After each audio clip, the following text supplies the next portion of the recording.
Go ahead. You know? And you can walk by 5 different houses, ain't a man in either one of them motherfuckers. How we gonna be a man?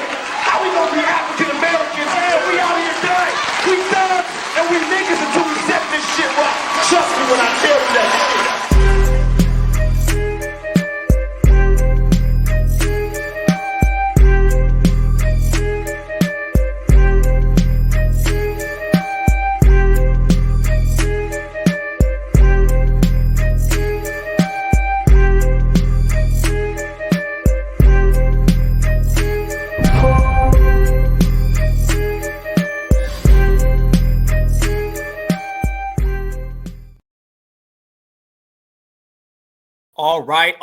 All right. Welcome back to the Black Alpha Network. Certified live all the time. I told y'all that we bring the stars out. We're going to bring out some A-listers. We're going to get straight to it. I want to bring on my brother and my sister right here. Y'all know them, but y'all give them a certified salute. This is our sister, Just Eve, and our brother, Dewan B. How you doing, sister? How you doing, brother? Peace to the family. Peace to you, Black Alpha. Peace, Dewan. Thanks for having me. Peace to all y'all listening. Peace to everybody here. Eve, Black Alpha. It's always good talking to y'all. One love. Y'all see, I had to pull out. I got Dewan on here, so I had to pull out the Lakers, man, right here. You know what I'm saying? I had to pull out, that's right. Had to pull out Kobe, man. Salute to Kobe, all the way live, brother. Yes, sir. Kobe, greatest ever do it.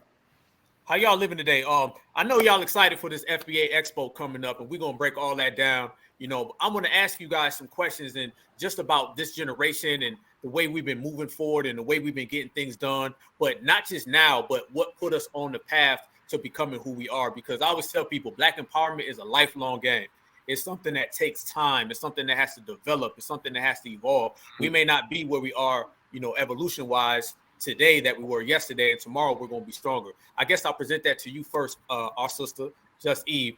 What really put you on the path of Black empowerment and devoting our lives? Because this is it. When you step into the game of Black empowerment, you can't halfway do it. It's a full-time thing. So what really put you on the path of Black empowerment, Black excellence, and just trying to serve our people?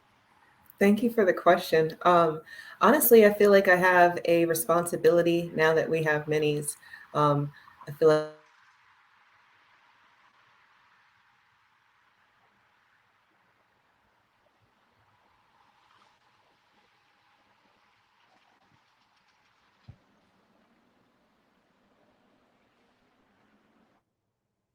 as each making sure that I'm doing what I'm saying that I'm doing, because they're following my example. They're not necessarily listening to me. And I can't be that parent. I can't be that do as I say, not as I do parent. I hated that. I hated everything about that. So to have grown, because really I feel like I kind of, maybe a lot of us woke up when Hidden Colors came out. And then from there, it's kind of, you can't put the genie back in the bottle. Like, you should have never told me this, because I'm already like this. So now that I can speak truth to power, you really can't make me be quiet about things. And I don't know, I want them to have that. I see too many people out here, too many of our peers are scared. They are terrified of what it means to do something, that they will just do the 9 to 5 and they'll do that for 40 years. And then they'll look up and say, oh, well, it won't happen in my lifetime. Well, really, it won't, because you didn't do shit to make it happen. Like, you literally let your whole life pass you by, and then now you're passing the buck. So I really feel like I'm potting it off on the minis. Like, the reason I'm so uncompromising is because I have to be a good example for them. So that's the best answer. That's the best answer. I always tell that to people. I said, it's always about tomorrow. It's always about the next day. Because, you know, we kind of seen what a lot of the older folks left us, and it wasn't much. So our whole mission is to, you know, leave something bigger and better. What about you, Brother Dewan B? I remember talking to you on a space, and you were telling a story about, I want to say it's either your great-grandfather, one of your, you know, ancestors that was basically ripped apart, I think, by a horse or something during slavery. Yeah. Doing Jim Crow. My grandfather told me, I had the last conversation with my grandfather at the age of 98 about a month ago this week. Wow. It was about, I'm sorry, a month ago, a year ago this week, about a year ago this week. Last May was the last time. It was the last conversation I had with my grandfather before he passed away in June. Well, last conversation outside the hospital. Right. And he told me, like, I was just, recording it, just getting more history from the family as much as I can. I recorded the last, half dozen conversations that we had, And he died at 98 years old. So my grandfather was born in 1924. And so I asked him, I said, why did you leave Grace, Mississippi? And he said, yeah, basically his uncle that took care of him because his father had up and left him. So his uncle was the one that really took care. And yeah, he basically was laid out in the street and trampled by a horse in Grace, Mississippi. And in 1937, my grandfather, my great grandmother, my grandfather's mother, saved up her pennies and took the bus down, the carriage down to New Orleans, and then from New Orleans to LA in 1937.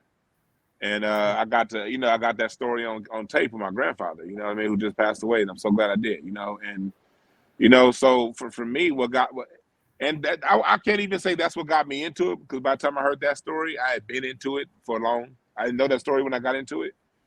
What got me into it, if you look at my Instagram or my Twitter a couple of weeks ago, I posted pictures from my doctor, Dr. Robinson, doctor here in LA out of King Jude Medical Center. And I saw him at Cedars-Sinai up in Beverly Hills, but he also worked out of King Jude Medical Center because he always had to have a connection to the hood. And even now, he should be retired. He still has works for someone's practice on 74th and Western, 76th and Western, the middle of the hood, not gentrified part yet. And he had a program every Saturday that was for free, that we would tutor kids. And so I came in as a volunteer student tutor.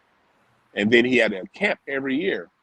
And at UC Santa Barbara, a couple years at UC San Diego, a couple years at Pepperdine. Basically what he would do is he would pay for a full week camp, over 100 Black kids and some Mexicans, but mostly Black kids, over 100 for 7 days, 6 nights at a university, stay on campus, all expenses paid, food, everything. When we went to UC San Diego, we still took them to SeaWorld on top of that. You know what I mean? Black doctor. We would take the train, the Amtrak. Over on the East Coast, trains are normal for y'all, but here on the West Coast, that's a fine treat. And so, we would take the trains up there to Santa Barbara and for a week. And I would see my doctor. I got to see my doctor every day, give back and give to people. I got to see what it looked like. And then, so it just put something in my spirit, you know what I mean? Is to, what the service to community part aspect of the game, My doctor could have went ahead and went somewhere else. He drove a Toyota Camry so he could do this camp, you know what I mean?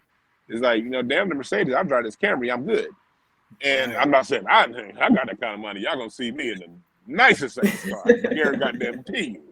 But I got to see that, and then I just always had this heart for my people. And then I played the drums in church, but church is one thing, but for me it was just more so a service. I've always had a heart for service. You know what I mean? Service is everything to me. And so, seeing how Black people are treated, seeing how we treated, and seeing how things get down, I've always believed in service to the people who need the most service.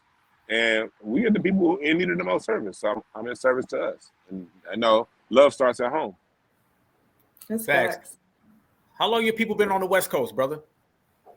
My grandfather came in 1937 on my dad's side. My grandmother on my dad's side, she came in 1950. On my mom's side, my great-grandfather, he invented the automatic railroad crossing. Every time you go to a railroad and it comes there automatically, and he invented it out of Benton Harbor, Michigan, by way of Natchez, Mississippi. They were supposed to be free from slavery in 1855 because of the slave master left in a will that he'd be free, but the state governor came in and said, "Nah, these niggas can't be free." So they, stayed, and then right at the end, before the end of the Civil War, they left and they went up into Michigan. And by way from Michigan, they came to LA in 1939. So I've been in LA since the 30s. Like most of these people, they came in the last couple of generations. Like my parents, my mom went to Crenshaw High. You know what I mean? My grandfather went to Jefferson High. My dad went to Mayo Arts. So I'm LA. The real LA. LA all day, right? Been here before the Lakers and the Dodgers. Damn. Ooh. Hey, you know when that's it. It's all the way in. Damn. What about you, Jussie? Where your people originally from in this great country that we built? Where your people originally from? I'm an East Coast chick. My Coast? family has been in the Virginia, Carolina areas since way back when. I've been able to trace both sets of my parents to Virginia at different areas, but DC, Virginia, North Carolina, that's where we are. That's where we've been. We from the I wanna same say area. that I've been able to go back to like 1820. So I'd love to go further, but what happens? The elders, they keep secrets. They don't necessarily want to share what happened. Devon, your story you just told me, not that that's happened in my family per se. I don't know. I mean, it might have, but I mean, I've seen different little migration patterns from, a little bit more south to a little bit more north. I mean, we have people as far as New York, but with regards to us and ours, I feel like I claim, this little southeastern part of the country a little bit more comfortably. But the stories, my grandma, she was so fiery. God rest her soul. But she didn't want to share no information. And I know some stuff happened. Like I was almost begging her at one point just to, let me know. And as she got older before she died, it seemed like she wanted to, but something was kind of holding her back. And I feel like there's been a disconnect between, like, because my grandma was like 86. So 86 to I'm 36, that's 50 years. My parents, her son, that gap in between, they dropped the ball. I find so many people in her age group that have this fire, and it's like, who are you?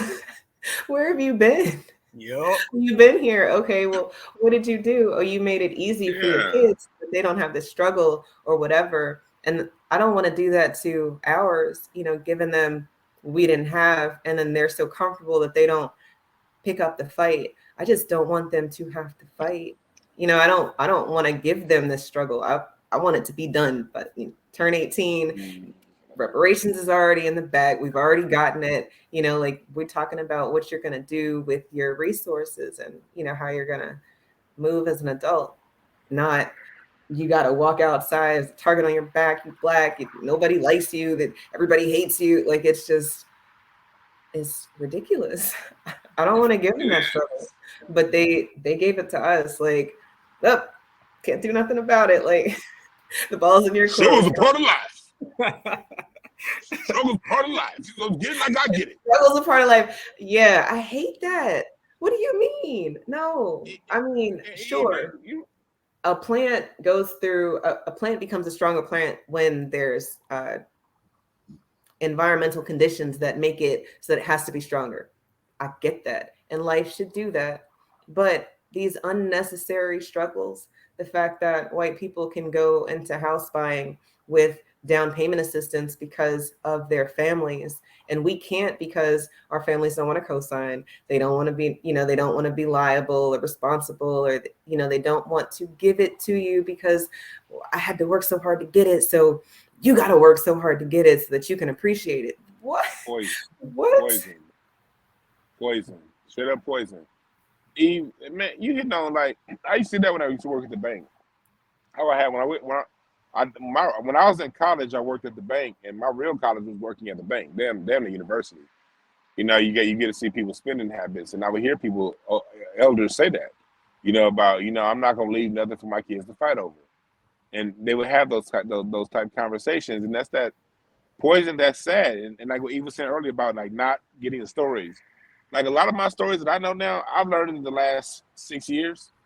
My grandfather just, the last 5 years of his life, he kind of, when he turned 93, he kind of opened up some, a little more, 93, 94. So from like 94 to 98, that's when I got the majority of my information. Had he died before 94, I wouldn't have known none of this stuff. My grandfather, my grandmother didn't tell me much of anything. Like my grandfather, and I'm finding stuff out on Ancestry. I'm hunting down family members that are still alive, calling them on the phone, piecing it together. Because it was when I was in Dallas the last time I found my uncle had a book. It was that someone in the family put together back like in 1991. That you can't. That only it's like only one. And in that book, I found ancestors going back to the 1850s in Texas. What? And then I got to see, and then I found out the house my grandmother was born in South Dallas, that was her great grandmother's house. It was passed down from her. They got the house in the late 1870s, 1880s in South Dallas. And I just found a picture on Ancestry last week of how they looked, which matched one of the pictures as so I've had to kind of skip trace it, you know what I mean? And then like sometimes you catch a whale. That's why for people listening, I'm saying that to keep trying, because sometimes you get that one or two family members here or there that kept good records. On my mom's side, my mom's mom died when she was a month old. So we didn't even know any about these people until about the last 10 years. And so that's the side of the family that's from your area, Virginia, North Carolina. They're all, I mean, I can go back to 1660. Ooh. Matter of fact, I could go back to the 1500s from England. Damn. From England to 1660. And then from 1660, the indigenous black people that they married, and going on from there. You see it in the last names. And when you read Dr. Clyde Winter's work, you realize, oh shit. It was when Dr. Clyde Winter's work started making sense. My family tree wouldn't make sense if I had not read Dr. Clyde Winter's. And so I got to see that they were in the Virginia, North Carolina area from the 1660s through, and I have one line, I have some line that was enslaved, some that got out of slavery, some that were never enslaved, because a lot of family. And the enslaved had gotten out like in the 1750s and then stayed in the area, and they were free up until like the 1830s. And the Nat Turner Revolt is what made them have to move to Indiana. If it weren't for the Nat Turner Revolt, they would have still been at the care. But I found that out because I found one cousin who was a professor at the University of Indiana, and he wrote a book called Northern Sea, Southern Soil, and where he did all of this work. So I got lucky and found a cousin that I never knew existed that wrote this book that was able to take my family's history way back. So, you know, just look, you may get lucky. It might be one family member that got all this. Absolutely.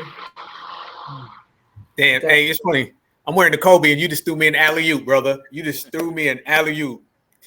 Y'all said right. Magic. Dr. Clyde. Hey, you know, it gets me because I'm noticing now, like, it's always been this way, really, but it's really amplified because I know you as well, sister. You have also worked with Dr. Clyde, Dr. Randy Short, as well as others. I'm noticing that we are going back and we're reaching it back to the past, and they're reaching to us, and there's just this bridging of the gap. We spoke about that. We had a conversation about it before. That, to me, that's my favorite thing. Because, you know, we've seen the Al Sharptons and the Jesse Jacksons, and I'm not going to give you all the baton. And it's just like, they out the way. It's like, nobody know them. Now we are reaching out to the older people in our family and outside of our family. So we're bridging the gap. So the information is getting so strong. I got $1 million question for you, though, Jesse. And this is $1 million question.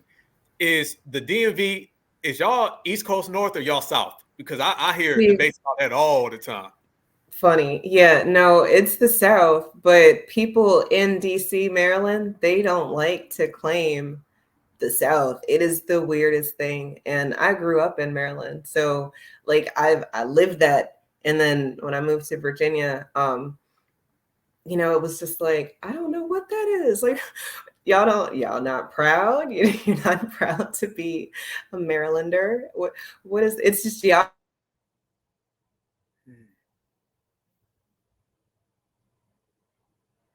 I'm gonna say this too, and this is something else I picked up on is when you start looking, might have jumped a little bit. You can hear me, Brother Dewan? I can hear you. Yeah. Okay. Eve is frozen on my end, but I can hear you. Okay, me as well. Okay. Let me ask you then, brother. Since I got you here, what have you seen the changes of out in the West Coast? What have you seen change in the last, let me see, I'll say 15 to 20 years, because I remember growing up and watching LA, you know, from I remember watching LA from when I was younger, from out here on the east and in the south, and it was kind of a different ball game. And now when I look at LA now, I always try to go back to the people from the 80s and the 90s to hear about the real West Coast. You were froze for a minute, but I got you back, Jussie. Thank you, because I was like, oh no. Hey, it's Black Alpha Network. We just going. Hey, we roll with it. Probably on a crazy ass face. I can't even. I got this big old shine on my forehead right there. Are you good? It's a lot's changed, man. Too many Black people left.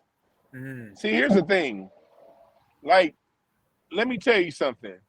And we all listen to the same people, and I don't want to seem critical of anybody, because I'm not being critical. Nobody's perfect. And I still love. But if they're not from LA, I promise you they're wrong about the city. I promise you. It reeks my ears when people that's not from LA talks about this city, because they talk about it from it's a different perspective inside than it is out. And like I said, I go back. I grew up with grandparents that told me about catching the streetcars to work. That's how LA I am.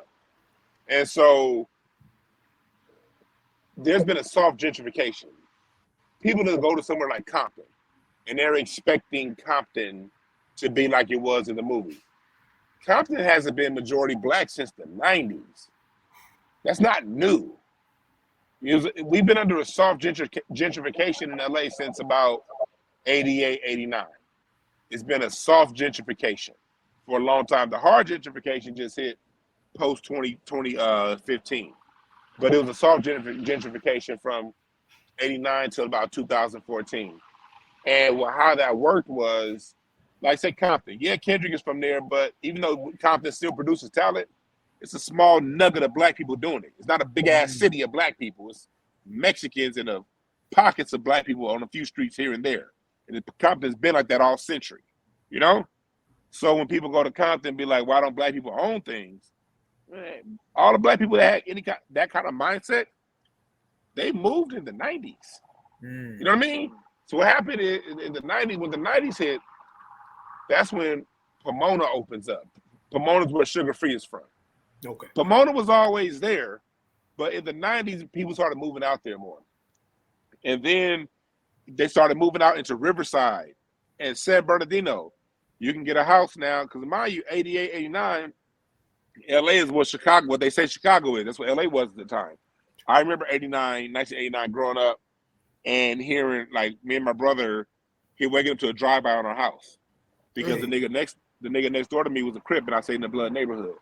So I grew up having 3 different drive-bys hit my house. I grew up with 2 different drive-bys hit in my elementary school while we were on the outside playing, because dude that worked the schoolyard was from a rival set. So these niggas felt they gonna shoot the whole school up to get this nigga when I'm over here 8 years old trying to imitate Magic Johnson on a no-look pass. You know what I mean? And so this is what LA was in the late 80s, early 90s. I saw the riots. My neighborhood was burned down in the riots. My grandmother's neighborhood. And everything that was familiar to me burned down in the riots. And it's funny because my wife was raised in Ladera Heights, 3 miles up the hill from me, and she was oblivious to all this shit. You know, and it was a Black neighborhood, but her Black neighborhood was full of city councilmen, all Black schools, but every Black person had money. So my wife wasn't even aware Black people struggled until the 90s. That shows you how it is. She wasn't aware of Black struggle because everywhere around her, like Gerald Busby, president of Motown's right across the street, senators right across, next door to him. You know what I mean? Right. You know, that's how she grew up, you know, but still all Black neighborhood. And so I got to see this happen in the early 90s. Black died. Everything, my whole world was black. And then when the riots hit, see, like after the riots, like where all these Mexicans come from? Because before that, the Mexicans were in East LA. They were on the other side of Alameda. We didn't see them. You know what I mean? But when the riots hit, it was like, leca. We're like, what the fuck are these people talking about? What's all this hashila shit? I mean, the burrito taco to you too, nigga. What the fuck? And so that's when the riots hit, it was like, what's going on? And then the city just started getting flooded with Mexicans, all through the 90s, Mexicans. And at the same time, this how the white supremacists work. on one hand, it's the violence. Because when you're in a violent area, gunshots going up, and you can get a brand new house built in Riverside, 50 minutes, 60 miles away, a 50-minute drive at the time, because there wasn't traffic at the time. You get a brand new house, you know, $80,000, no crime. What are most people going to do when it's time to buy a house? People who can afford to are going to just move out there and take that 45-minute drive to work. They don't tell you that 10 years later, that 45-minute drive is going to be 3 hours. But at the time, take this, because now it takes about 3 hours to get from Riverside to LA. But in the morning, if you leave at 6 in the morning. So back then, it was 45 minutes. So the people with the mindset of ownership and things, they're like, damn this, I'm out. Let's go. People on Section 8, so that's what I've been in the 90s. In 2000, this was in 2000. The Section 8 voucher game happened. They got rid of all the progressive minded black folks are gone. Now they open up Palmdale. They're going that way. Now we got to work on these hood rats. So what they did was they changed the Section 8 policy. Now if you're Mexican, any other race, you can get Section 8 anywhere in the city. But they started saying we're only going to start handing out new Section 8 vouchers to Lancaster, Palmdale, which at the time was a 45-minute drive north of LA. Now, hour and a half, 2 hours to get in. So they sent everybody out there for 10 years. They would not open up any new Section 8 in LA for black people. You had to go to Palmdale. And if you wanted to move, they wouldn't let you move to the side of the neighborhood. You had to move to Palmdale. So now Section 8 policy is emptying the jungles, emptying all the projects. Now Mexicans are moving into those same projects with the same Section 8 vouchers. You see how that works? And so now we're just at a space now to where when the housing market crashed, you know, they purposely, if you look at the Bear Stearns and Cal, they purposely targeted black families in California. Kamala Harris, the one good thing she did was she got the biggest settlement in California history for black people who were targeted for faulty loans that were going to fuck us up. I was a victim of one of those loans. I got part of that settlement. Thank you, Kamala Harris, for that settlement. But fuck you for putting all them niggas in jail. Thank you, bitch. But next, you know, niggas get happy when a person do one good thing. Yeah, she did that one good thing, but everything else she did was terrible. And I ain't gonna, she don't get my, so we get that. And so, but the cost of that was so many black people losing their homes because they were refinanced into mortgages that were targeted to them to lose. Mortgages that had balloon payments, interest rate change, and they weren't notified properly, and it targeted black residents only. You know what I mean? So when you get all that, and then the housing market crash, in comes heavy gentrification 2013 on. So now there's been a flight of black people from LA. And y'all see they're going back to Atlanta, they're going to Texas. They're going primarily to Texas and Vegas. And most of the LA niggas went to Atlanta like in the 2000s. All the niggas saw Poetic Justice and all that shit went to Atlanta back then. But the rest, Vegas, Texas. And so now it's like, I'm looking right now. I'm in an all-black neighborhood. I got 4 buildings over here where I live. I saw a white boy walking down the street now. The SpaceX is around the corner. You dig? So I ain't never would have seen no white boy over here 4 years ago. The fuck? Now they all over the goddamn place. So I'll be noticing there's so many like misconceptions about out west. And I hear from a lot of people who come out this way, but when I talk to people who's really from Cali, they tell a whole different story. So that's why I was like, I'll tell people, you got to go to the real people from California to get the real story, because I've been hearing some. You got to go to, and to be specific, you got to go to people who are living south of the 10 freeway in South Central. You go to somebody who lived in the valley, they're going to have the same perception of LA as you. I noticed this as an LA person, 8 out of 10 times, when I run across somebody that was raised in the San Fernando Valley or Pasadena or San Bernardino or those outerlying areas that from you guys on the East Coast, y'all look at that shit like, yeah, it's all right there. No, we're different. Like even they have the same common misconceptions of LA. They be like, man, LA this, LA that. I'd be like, I was raised in all them hood movies, I was raised in those neighborhoods. You know how many times I got approached and asked how many do I bang? Guess how many times I've been approached? Just guess, based on your perception of LA. Oh man, they make it sound like it's at least 100. Once. Damn. And I'll tell you how that happened. That was in the 7th grade. I had on some white and blue Emmitt Smith Reeboks. and because I love Emmitt Smith back then, and the Raiders had just left LA, so I was like, "Fuck the Raiders! I'm gonna be a Cowboy fan." That was a mistake, but but I had these white and blue Emmitt Smiths on, and my dog got out the backyard, and Dorsey High School was just letting out. That's why the Bloods went there. It was Dorsey on Crips with the Crenshaw, and my dog got out, and I went to get my dog right as Dorsey was letting out. Some old weird ass nigga was like, "Man, where you from?" I said, "Man, I'm getting my dog," and I walked back, and that was it. Damn. I mean, like, and I was raised in the belly of the beast. Like when you see that that scene on Boys in the Hood where they shot up the street. Yeah. When they were putting that scene together, me and my friends were on our bikes watching them. We didn't get to see that scene because it was past our bedtime. We had to go back home. But when they was setting up for the scene, we was on our bikes just looking for Ice Cube. Like, where he at? Damn. You know what I mean? And so, but the movie is true. All that Ice Cube was. I mean, Boys in the Hood is probably the most accurate depiction. But I'm gonna say this because I want to get back to Eve. I want to hear what Eve got to say. I'm gonna say this and I'm laying.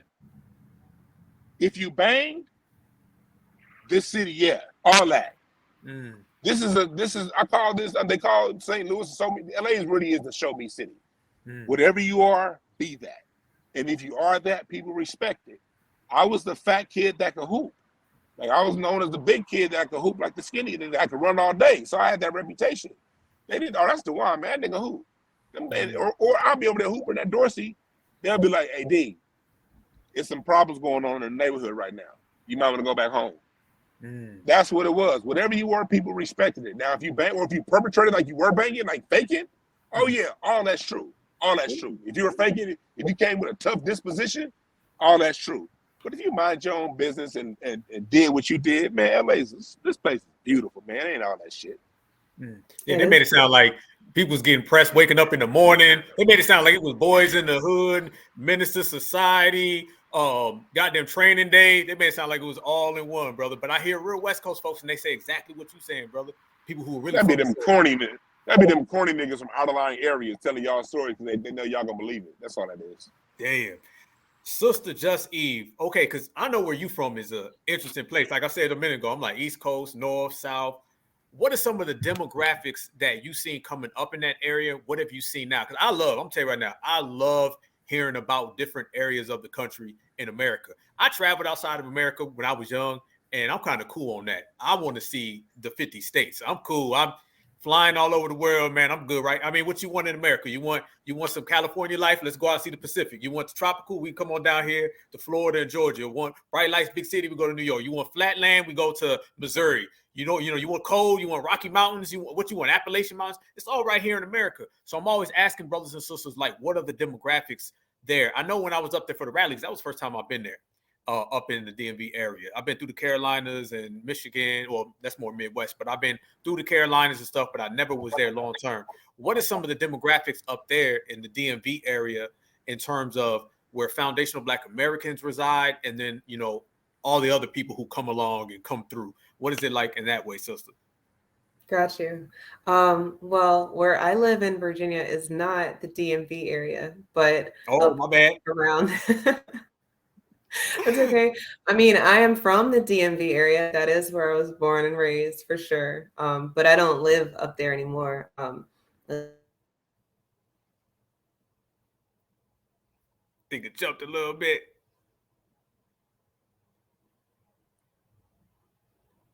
That was about to get good too. Yeah, I want to hear, because that DMV area is interesting to me. I don't know much about it either. Like, all I know about the DMV area was when we used to be on Yahoo Chat back in the 90s, talking shit.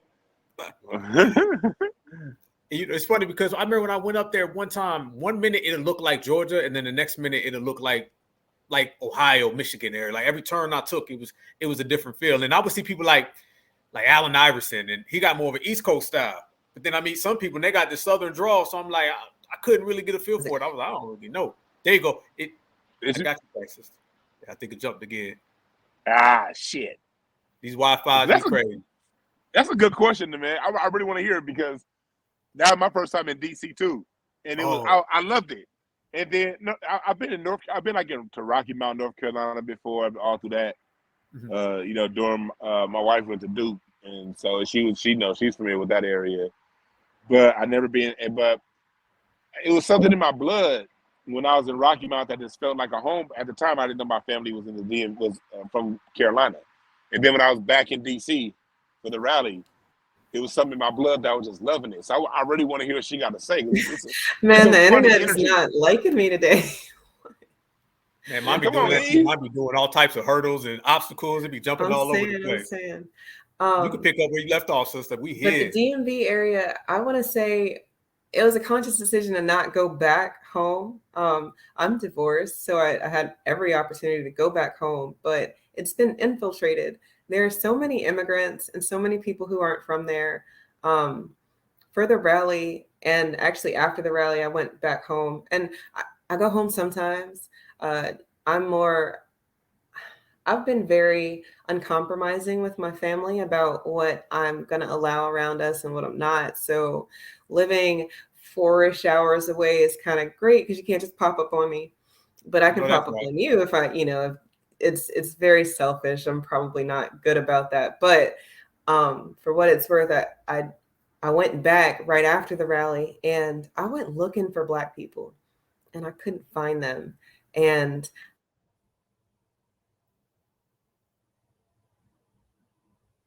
all right, when it was getting good. Just when it was getting good. Oh, I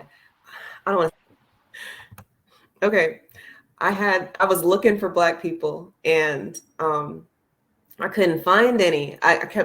There were people out. It was a beautiful day, but there was nobody who looked like me. And for an hour, I drove around DC for an hour. And my mom, after the fact, my mom like, why you didn't just go here and here? And I'm like, because I haven't lived home and I haven't been up here in 20 years. Like where, how, anyway, so it really hit me. It hit me hard to know that I was part of the problem, because if I was home, then that's one less spot that they have to take. And I can't get over that. It's so many Black people who just want to move to another spot. And I keep hearing, let's move to these 7 states.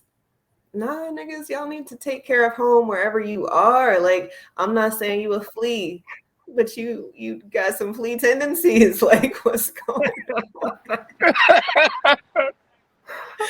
I'm with you, Eve. I gotta get y'all on that one. Go ahead, I gotta hear this one. Let me sit up. Go ahead, sister. No, I'm just saying, like, I'm cool. Like, I think it's a great idea. Like, let's conglomerate or whatever. Let's make this one big nigga a couple different states or whatever. That makes sense. I mean, I hear Marcel talking about it all the time. God bless Marcel. I hear him talking about it all the time. But I just keep thinking that how much stronger would we be if we just held the line?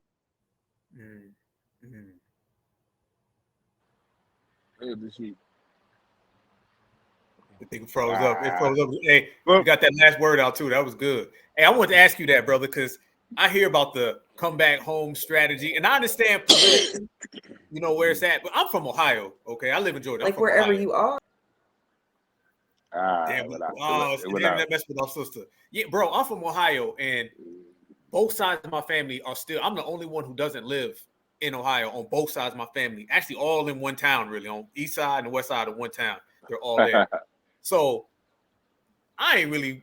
I mean, I understand politically, but where your turf is your turf, and I feel if we start leaving where we are and where we planted our flags, that might weaken us. That'll take us down. I'm with you. Because they take Ohio, like in the Midwest. In the Midwest, when I was younger, the Midwest was whatever you consider the Midwest. I got you back, sister. Thank you. When I was younger, the Midwest was pretty much black and white. And then now it's black Latino, or it's white Latino, and then Black people, except for Ohio and Michigan. And Ohio, Ohio culture. Yeah. Ohio dealt with a lot of West Coast people. Roger and Bone Thugs even went out there to the West Coast. So I'm not really big on leaving Ohio, man. My people ain't really with that, man. They good where they at, and there's so much. You'd leave all that tradition behind if you were to leave. To go to one place. I'm with you. Like, look, I ain't leaving LA. Fuck all that.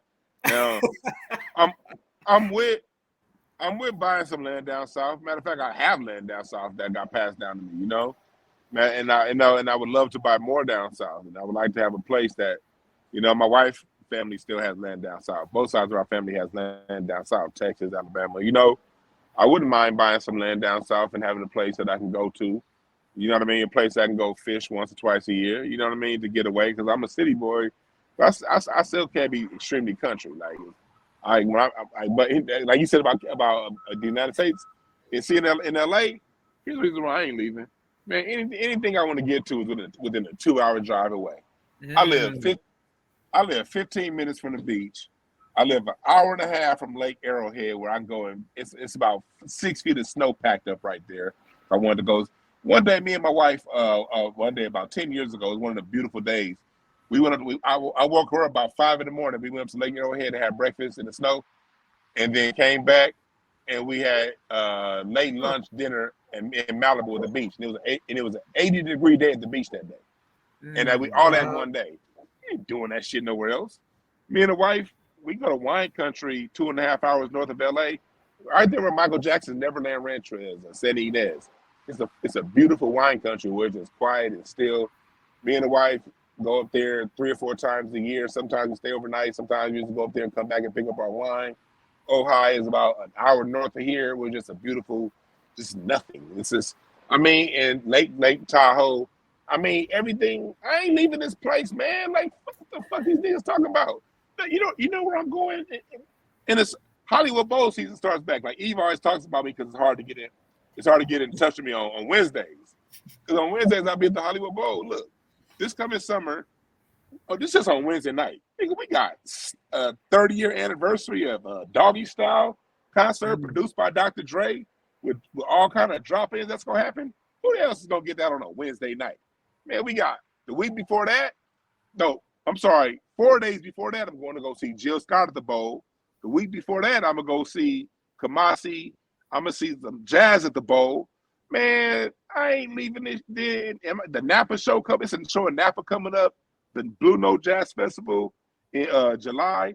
Man, Robert Glasper, Anderson .Paak. I mean, with no worries. Go look at that lineup. I can't name everybody. It's about 30 acts that you love. I mean, just the top acts in soul music. I mean, it's just, come on, dog. I ain't leaving this shit. You hold your line where you stand. People say LA costs a lot of money. Well, you know the mindset of people from LA? Well, I'll just make more. That's a true LA person. I'll just make more. Like, who the fuck said there's a cap on how much money I can make? I ain't gonna let these people G me up off my spot. I make more money. And so, well, the way I see it is this. I see a lot of my people who 10, 20 years ago moved out to Palmdale and Lancaster. Now they have these unreasonable gas bills and all this to commute back. And now their cost of living is just where it was had they stayed. I have so many friends who moved down to Texas and other places.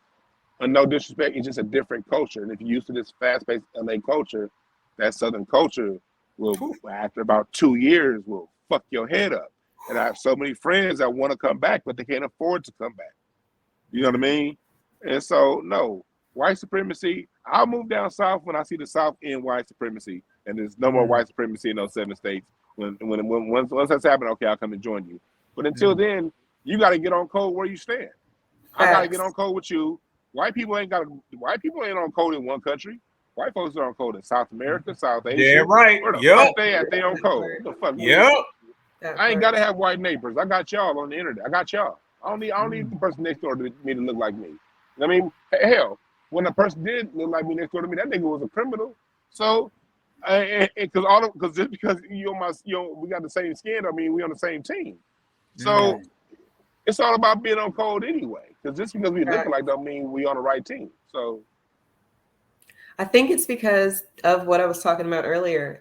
We have a bunch of peers who are cowards. And while I understand that it's safer and it feels... Soon as our sister get to cooking.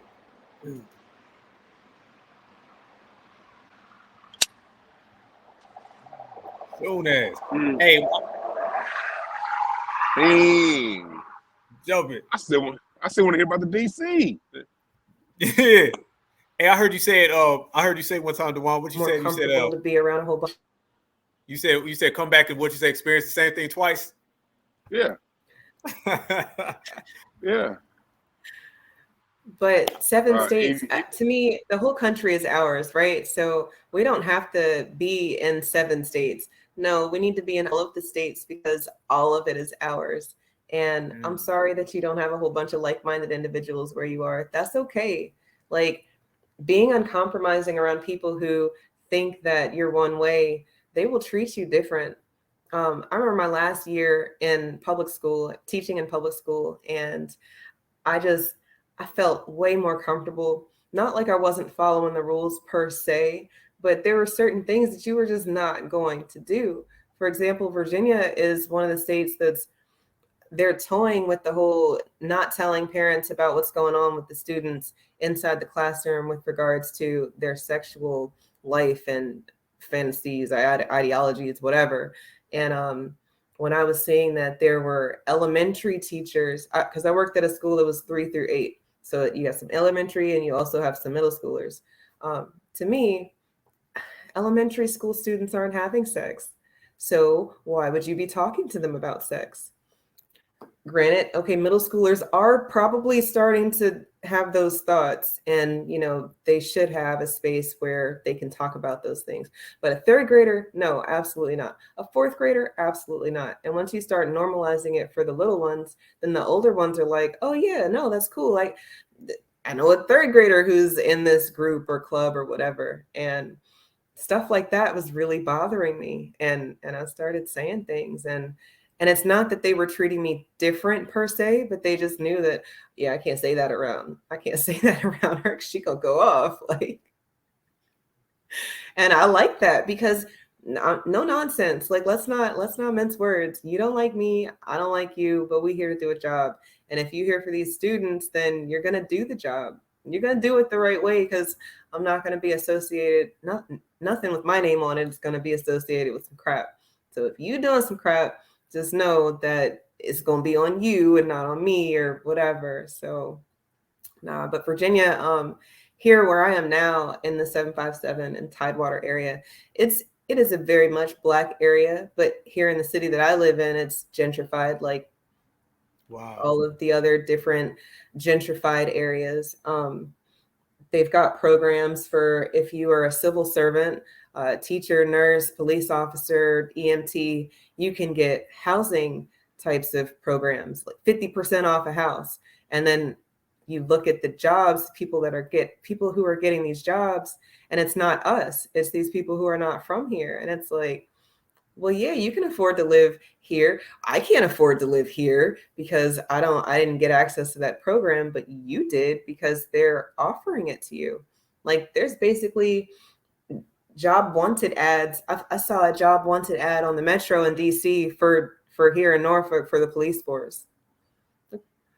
You can't recruit in Virginia, or I mean down here where we are. Like you have to go up there. Who's up there that you're trying to recruit? Like what's going on? But like I told you earlier, or at least hopefully StreamYard didn't cut me off, but DC has been taken over. My parents who are still up there, they talk about the Black on Black crime, but then I ask them, who are these Black people? And it's not people who are from here. They're Spanish last names, African last names, Caribbean people. And I'm just floored that they can afford to live there. Like we have family land, homes, houses that we've not been able to afford because of the price of the value of all of everything going up. So then you can't afford the taxes, and people have to move, people have to sell things. And it's just like, well, where I used to live is like $1 million now. You just got here. You don't even have any credit. The math ain't mathing to me, but you can come over here with no credit and get access to that type of housing. I can't, and I've been here. And then at 18, I had to start negative credit, or I'm not saying that not that type of negative credit. I'm talking about just regular, you got to start from scratch and build your history. These other people don't have that. every time I'm on 95, and I meant to do this the other day because we drove up to Richmond for a Reparations Commission meeting. There is a reparations task force here in Virginia, and we're making it a point to go to all the meetings that we find out about. They posted the location 2 days before the event, and it's like, all right, that's a whole, it's like 2 hours away, but still, we have a whole basketball team. I don't know if y'all know, we got 5, and they're all under the age of 12 now. So it's a lot to try to make sure that people are where they need to be. And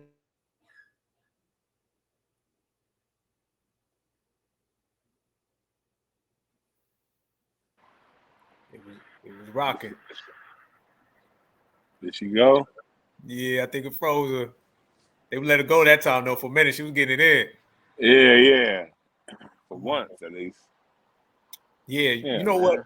To add, I'm gonna add on to what she's saying, and especially when it comes to reparations. These are the things that we talk about when people say, what y'all gonna do with the money? You know, what y'all gonna do with the money? There's so many things, and we were speaking about it, I think, on the space earlier about how reparations. I think a brother asked, you know, what could we do with the money, whatever. I'm like, there's a whole list of things where our money can go to, and one of them I told somebody. Saying, I told somebody I'm gonna get about $30, $50 bills, and I'm gonna fan my balls with my money. That's what I'm there gonna you do. go. Get out my face. You know, it's my money. Like, no, like we pay taxes. Like, right. What did Ice Cube say on death certificate? Bird on a bird in the hand. He said that I pay taxes. That they never give me back. What about bottles, diapers, and Symbolic? Do I need a help from Bush or Jesse Jackson? An Operation Push. You know what I mean? A bird in the hand is worth more than a push in a bush. He was using a double entendre between Bush and Operation Push. He was basically saying, you know, what I have in my hand is worth more than what you promised me over that bush. And well, that's the vibration we need to be on. And so we need to understand that, again, the freedom, a lot of the freedom, the message is in the music, bro. That's why they have to go and switch the messages in the music, baby. And so that's just where we at right now. Is Eve back? I'm gonna shut up as long as Eve here. I want to hear her talk. Yeah, I hopefully the camera is okay, because I think my phone might be better than what's going on with my laptop. But Virginia is very much still segregated, and when I'm on 95, it's like you can tell the difference between the white people up north and the white people down here. When I came to college, I had never heard bless her heart. I never heard that saying before. Have y'all heard that saying before? Bless her heart, bless their heart. Yeah, when I came down south, I heard it. That's like, fuck that person. Like, it's not what it's like. It sounds real nice, some cool shit. And it's a clapback type of camouflage that I had never experienced before. If they don't like you, you know, they still use you to their benefit. But down here, it's been favorite their heroes or, you know, their favorite Black people, and then they will do stuff for that, and then the rest of everybody else. Up north, I think they kind of get groups of Black people, and then those Black people will speak for that white person. It's very different, like the racism down here. I don't think I saw Confederate flags for real in Maryland, DC area, not until I came down here. And they're very proud about their heritage or whatever, until they find somebody who knows what's really going on. And then they can't really mince words. They can't really not say that they're racist. And then from there, it's like, well, I know you're racist. You know that I know you're racist. What we gonna do? And then you get to work, whatever it is, or you don't get to work, you move on. But it's kind of like it more. I like it down here. The one was talking about how beautiful California is, and Virginia is beautiful. I live in any direction I go, that way or that way, I can get to the beach in less than 30 minutes. I can go that way too and get to a beach. I love being next to the water. We've got mountains here. I can't go necessarily to snow right this second because, you know, we're about to be in the summertime and our mountains aren't. I mean, you know, we got the Blue Ridge, but that's not my Virginia territory. I'm more on the coast. Virginia territory is very much under sea level over here. But man, it's so much. Our land is so diverse and so similar that why do you have to go somewhere else to try to strengthen that area when you could just solidify your square where you are, and then we can reclaim what's ours. Like Dewan was talking about, his family has land. A lot of our families had to move away from it. Man, think about how strong you would be if you got your shit together where you were and then you branched out versus like, oh, it's not working here, let me move. Okay, if it wasn't working there, why would you think it's going to work there? Like you're taking all of your horrible work ethic or attitude or dad vibe, whatever, you taking it with you. Like, nah, you need to do something where you are. So appreciate that question, because our is where everybody wants to be, and take that from us at all. And then they want to try to shit on us and say that, well, you've never traveled outside the country. I've traveled outside the country, and like you, Black Alpha, I'm good. I mean, I'm not saying that there's not places that I wouldn't care to see. I think that there's beautiful places all over the world because they are ours as well. But as far as now, I mean, we got pyramids here. Listening to Dr. Winters, I'm so upset that I didn't know certain things when I went to certain areas that I couldn't go visit and explore. And even if I did, the people there aren't necessarily going to tell me the story because they don't know the story. But Dr. Winters is uncovering all of these mysteries, and it's like, yo, whoa, pause on the play. Like, you giving us everything, and it's so much that I can't go visit all these places and you can't go visit all these places. So we, wherever you are, we have to document this stuff. It's up to us to put our story back in the appropriate context. And you can't do that if you leave. You can't. The story stops. And then you end up like my grandma, who has the story.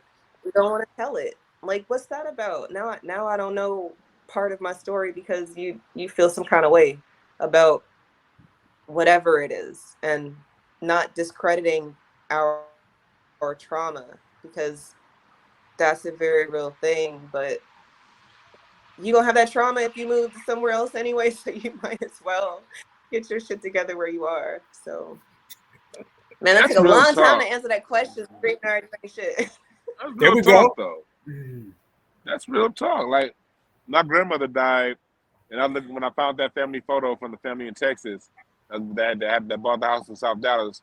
Well, when my great grandmother moved, she moved to Tulsa, and they moved to Tulsa in 1917, and so they were there during the whole Black Wall Street thing. They moved from Tulsa back to Dallas, back to South Dallas in 1931. But I don't know any stories. I have a whole lot of family, you know, who's like, I have uncles and aunts still alive who were, you know, their youngest two children, my great grandmother, grandfather. But I don't know none of those stories from Tulsa. They all lived there, or if they weren't born yet, their parents were there and their uncles, but no stories.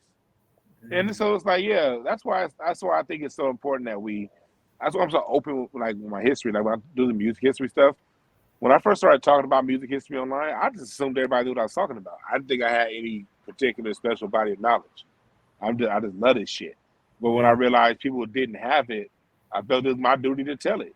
Not as some authority, not as some nigga that's a guru trying to be like, hey, listen to me. Like, fuck all that shit. Niggas need to know. And at the same time, when people be out there, you talk out to the people. Why are you smoking cuss? Because I feel like it, nigga. Because I'm not gonna stop being me. I just have a heart that I think we need to know, and I'm gonna tell it. And if the way if the paintbrush I use is something that you can't deal with, that's cool. I'm not gonna change my brush for you. Just find a different artist. But for those, and because I'm about people who are serious about information. If you're serious about information, you can take it however it comes. And if you need it nicely packaged and all that, go find one of these niggas out here that dressing up with all these funny clothes and shit. You know, so my thing is, we gotta know. And whatever inkling of knowledge, you may just be somebody out there who has passed that recipe on. How many of our aunties and great and uncles left? My uncle left a barbecue sauce recipe that I ain't never gonna get. You know what I mean? Yep. Pass these recipes down. You old niggas out there always trying to criticize the young kids for dancing. Hell, talk to them about the dances you did in your day so you can pass the information down. So when Puerto Ricans say we invented breakdancing, no, we got aunts and uncles that said, no, my aunts and uncles got pictures at the disco in 1973 doing. It would be so much easier if niggas just talked. Just talk. And look, Eve's a teacher. I know you'll co-sign this. My sister's a teacher too, Eve. Me and my sister were having this conversation yesterday. She was talking about her students. And one thing she realized, the same thing I realized in all my years working in mental health, most parents don't talk to their kids. Oh, for sure. They either ignore their kids or they talk at their kids. What is talk at their kids? Do this, do that. What were your grades? Did you turn your homework in? Put your shoes on? Did you brush your teeth? It's bedtime. That's talking at your children. The other is, hey girl, what you doing? And what's that? What you want, John? Oh yeah. Oh yeah. Brush your teeth. Oh yeah. So back. That's ignoring your kids. Those two, and that's poison. We have to talk with our children. And talking with your children is as simple as, hey, yeah, that's the dance y'all into? Yeah, back in 93, we was doing the whoopty whamp and the boopty bam. Oh man, that's what y'all into? Y'all dressed like that? Well shit, 86, we was dressing like, and your kids are gonna cherish that. That's building rapport with your children. That's building trust. That's building love bond. And through building that love bond, you passing down information. So when these little Asian 6-year-olds that are out there right now listening to K-pop, in 20 years, when they say that they invented R&B because of BTS, your kids are gonna be like, nah, my mama said that was knockoff SWV. And then there you go. That's fact. My mama said, it's that simple. That's facts. You're absolutely right. People don't debrief with their children. And it is very much talking at them and ignoring them. And then what happens is they don't care to tell you anything anymore. And then you wonder why your daughter is fast in the ass. And it's because when she tried to tell you she liked boys, you weren't listening to her. Like, that's frustrating to me. I'm not saying you're going to like all the conversations you have with your kids, but trust, as a teacher, as an educator, them babies are telling me all sorts of things that I'm sure that if you talk to them, they wouldn't necessarily feel so comfortable sharing these things with me. But I care enough to listen. So I'm not necessarily saying that I want to know about your dad went to jail today. Damn. Like, okay, are you able to focus? Like, did you want to talk about? Okay, you don't want to talk about it. I get that. I don't necessarily know if I'd want to talk about that either. But here we are. You done blew this up in my lap, and now we're here. You don't want to talk about math. You don't want to talk about dad. You don't want to talk, but you want to talk. That's a child who doesn't know that it's okay to talk, and they haven't learned structure or balance or an order of how things are supposed to go. So they just blurt out things, and then there's probably a consequence that comes with it. I'm not saying that he flinched or anything, but it did feel very much like he was waiting for the other shoe to drop. And it's like, look, I'm not that. I want us to get back to what we were doing, because that's what we're doing. And not like, I'm not saying it's nothing. I'm not saying we can't talk, but we got to get through this first. And man, my kids talk all the time. They haven't stopped talking, not since they started talking. And I'm a quiet person. I know that I talk to y'all and I talk online, but I'm an observer, and they're observers as well. So I know when they're talking, it's because they experience something and they need to tell me about it. They need to be able to express it or articulate it so that they can know what's going on. you've got children experiencing things and no safe space to talk about what it means, and then they go talk to their friends at school. That is absolutely the opposite of what we're supposed to be doing as parents. You basically are letting a live bomb go out because you didn't rein it in, or you didn't give it any type of boundaries or standards. There was nothing. That just, this child has all this information and they don't know what to do with it. So they go talk. They go talk to the people who are talking to them. And it's other They don't children who have to don't know talk. what to do with the information. Like, what do you do with that? But parents are scared. They don't have enough time. It's not their job. Man, I've had so many parents tell me, well, you with them most of the day. Okay, I mean, yeah, we got math, English, science, history, PE, art. We got all these subjects. And I'm supposed to also parent. I'm not saying I don't care about your baby, but I am saying that some of this stuff you're supposed to do at home. And then when we get here, then I can kind of help whatever programming you've already laid on the table. But this child is coming to me with no programming, and then you're expecting me to program him?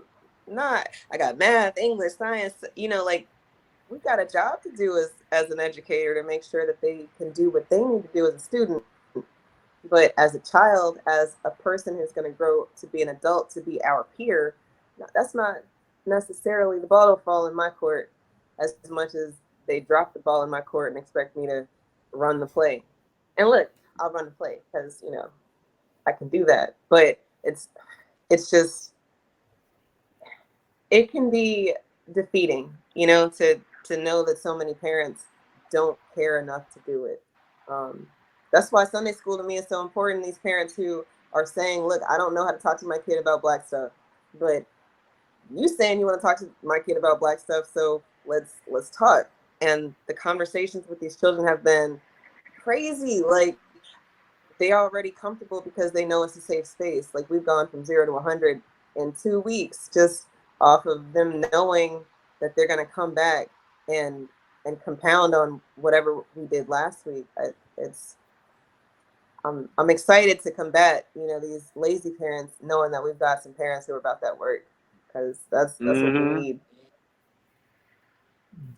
Yeah, these babies, it's crazy how Eve, when they're that 6, 7 years old, they're so bubbly. They want to tell you everything.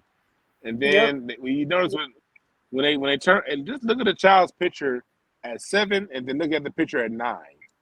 Right there at 8 is when that programming locks in. And that is where their perception on the earth, on how they view this whole thing is imprinted. And the only way it changes is through years of therapy. Outside of that, it doesn't ever change. And therapy, willpower. It takes a lot of will to change that 0 to 8 perception. And so, and you see the affect when they're 6 and 5, they're like, yay. When they're 9, they got that little. You see a certain worry. You see the smile, but it's a certain little. And the energy's, because they've taken in everything around. They realize, man, it's some bullshit. You know what I mean? And without facts, and it's so. And all Black children go through this. Well, this is American children, but I ain't worried about everybody. I'm worried about Black kids. We go through this because from the earliest age we see, the Black kid is always the kid that fumbled the football in the TV, the little teen TV, little kid TV shows. The Black kid is the one when the smart white male put together the whole plan. It was the Black girl that tripped over the wire that messed the whole plan up. Those little messages. It's those constant subconscious messages getting sent in. Down beneath the surface. Every cartoon, every commercial, it's 3 white kids having fun and the Black kid on the side going, hey. And so all that, they realize by the time that they 3rd or 4th, they less than. They realize that by then. And then they see how you gotta go to work every day and struggle and deal with that shit. Then you force them to go to church on Sunday where they really don't want to go. I ain't seen that one kid want to go. Now, at some point, they get broken and they say, okay, fuck it, that's what I'm going to do. But it always goes against their natural. And this comes from somebody who played the drums in church for 20 years. I would see it. I'll be on the drums watching. Okay. You see it, And so I said all that to say, we live in a society that all these things happen, and the better way, it's a better chance for the children. I'll say, I don't want to be judgmental, tell you what you should do as a parent. That's what I don't do. But I think it is more optimal for a child's social development if their parent talks to them just about the day-to-day stuff. Just Yeah. about, like, when you want to help your kids with math, hey, come in here while I balance my checkbook, and then let's work on our subtraction. I'm gonna show you how much I get paid. Then let's subtract all these bills. Then once all these bills gets paid, this how much mommy and daddy got left to work with. My mama did that with me when I was 8, and I realized from then on I'll never get a pair of Jordans. They didn't have shit. so, but Yeah, it I made me. think I learned that way too. Yeah, and when I went back, it gave school a different context. Now, when I go back to math class, I'm not just learning fractions in a vacuum. This is some shit that I'm gonna have to know one day. But Yeah. I just think this is you give your child a better chance when you build that kind of relationship with them, just on day-to-day stuff. But not like how was your day? Because you'll get an answer like it was fine. Like you need to ask them open question, something like, did anything make you happy today? You know, and give them an opportunity to think about their feelings. Yes. Did something irritate you today? You know, and then you'll find out about Jenny in the lunch line, and you would have never found out about Jenny in the lunch line. Really, their day was cool. You know, it was just that one little thing, but you know, and the fact that you care enough to ask, that you stopped, that'll win them over every time. It wins them every time, and the authenticity of it all, they eat that up. They want to know that they matter because they don't really have a say in anything at all. Not really. I mean, maybe you let them pick out what they're going to wear. Maybe you let them pick out what they're going to eat. But that's pretty much it. I mean, they don't really have a say. So knowing that their thoughts and opinions have some weight, that's the buy-in that a lot of parents are missing. Sister, all the things that you've seen in the school system, what are some of the miseducations that you've seen the school system try to put upon our children? I think the biggest thing, I had a broadcast with our sister Taisha Essex, and we talked about the importance of teaching accurate history and how inaccurate history kind of messes everybody up. And from there, I was actually on a commission to kind of revamp the standards for social studies here in the state. And what I found is that all these other groups were taking an interest in making sure that their story was being told. I'm talking from Asians to Native Americans to Mexicans. And it's like, Mexicans in Virginia? Yep, Mexicans in Virginia. And they're just doing the most to make sure their story is being told. And then I look around to see who all was speaking for us, and there was nobody. I was like, what? Okay, now we need to fix that. I think the biggest thing is the founding fathers. I'll always have an issue with the founding fathers because these bastards were literally making babies and they were enslaved. So they were fathers, they did found some things, but the context of their involvement is completely out of whack. And you've got these little babies who learn in kindergarten about George Washington, the founding father, and then in 4th grade you learn about this, and then in 8th grade you learn about government, but you never learn about the fact that he had dentures made from his enslaved teeth. That's something that I'm not saying a 1st grader should know per se, but I know that the way that our minis are in school right now, their teacher doesn't hold anything back because they can absorb it all. You just have to put it in the right context. You don't have to tell them that they were being raped and sodomized as much as you can let them know that bad things were happening to them. And then they know that something bad happened. So when they can put it in a better vocabulary and a more appropriate context when they're in 4th grade, you know, they should know what rape is, because now you've got body parts that are going to be used against you if you can't use them for yourself. So, but if they never knew that the bad thing happened, well, now they're traumatized because in 4th grade, it's like, oh, you told me this guy was the founding father, but he did this, and cognitive dissonance sets in. So it's they lie. You see, as a teacher, they lie through omission.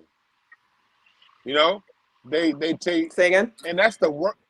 You see, they give you the worst kind of truth. A half truth. Lying through omission is more dangerous than not telling me at all. Because if I tell you the founding fathers, they were this great, and I omit what Benjamin Banneker meant to the country. I omit all of those black people who fought in the Revolutionary War in '7. I omit all of these. You omit all of these truths. I saw something recently where they're now trying to say Benjamin Banneker was a myth. They're trying to say that now. It's now called go Google Benjamin Wikipedia. I think it's Wikipedia. I'm 90% sure it's Wikipedia, but they'll say the myth of Benjamin Banneker. Damn. So when you go so hard telling this half truth and omit all this other shit, now when I come and tell you this other part, now I think you lying to me. Yeah. Because I've been told this versus had you not told me nothing at all, I'm coming to you, you be like, okay. But you told me this half truth with all your authority, and you have omitted the other facts, and that's what I call lie through omission. And those are the most dangerous lies, and that's the lie that the school system practices. I remember being young in the school. Y'all know what I'm talking about. They always taught us that Pocahontas was the original person. The Red Indian was the original. I remember actually people would ask teachers, and they would just straight up lie, like Pocahontas and the Red Indian was the first human. They was the first human being on the damn planet. You also get taught indirectly that MLK had a dream and racism all went away. This is for folks who went to school in the 90s, 80s, in the early 2000s. You also get taught that the Black Panthers were the black version of the KKK. That's another one. Like you said, Dewan, it's like these little things that just sprinkle it in real soft. They always taught us that, and they always taught us that Malcolm X was the evil version of MLK.